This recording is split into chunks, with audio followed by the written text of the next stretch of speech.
જ્યારે પ્રેમ શબ્દોની સીમા ઓગળી જાય છે ત્યારે તે મૌન થઈ જાય છે.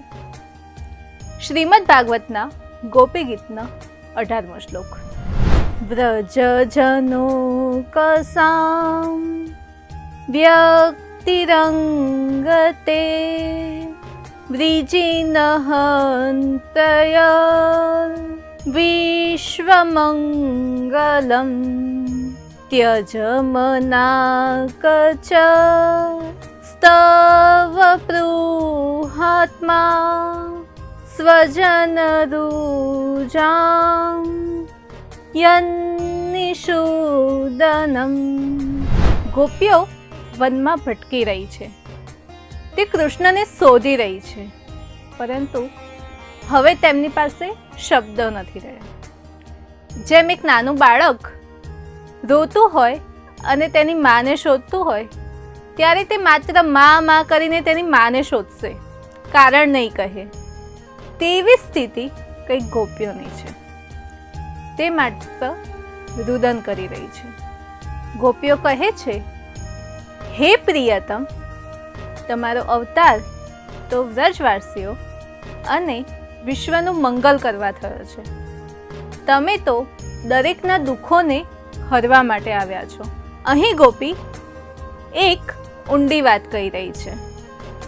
ત્યજ મનાક, એટલે કે ગોપી કહે છે, હે કૃષ્ણ, તમારા ઐશ્વર્યનો, તમારા પ્રભુત્વનો ત્યાગ કરો.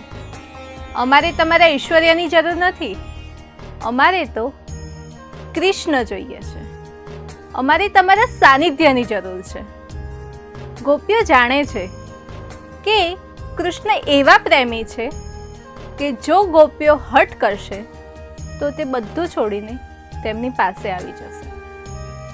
અને ભક્તિની આ જ પરાકાષ્ઠા હોય છે. જ્યારે ભક્ત કહે ત્યારે ભગવાન પોતાનું મોટાપણું, પોતાનું પ્રભુત્વ છોડીને ભક્ત પાસે દોડ્યા આવે છે. ગોપીઓ કહે છે, કૃષ્ણ, અમને એક રોગ થયો છે, વીરાનો રોગ, અને તેની ઔષધિ કોઈ જ પાસે નથી. તેની માત્ર એક જ ઔષધિ છે, અને તે તમે પોતે. હવે તમારા મિલનથી જ અમારું કંઈક મંગલ થઈ શકશે.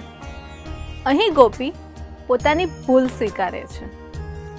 તે કહે છે, સારું, થઈ ગઈ ભૂલ મારાથી.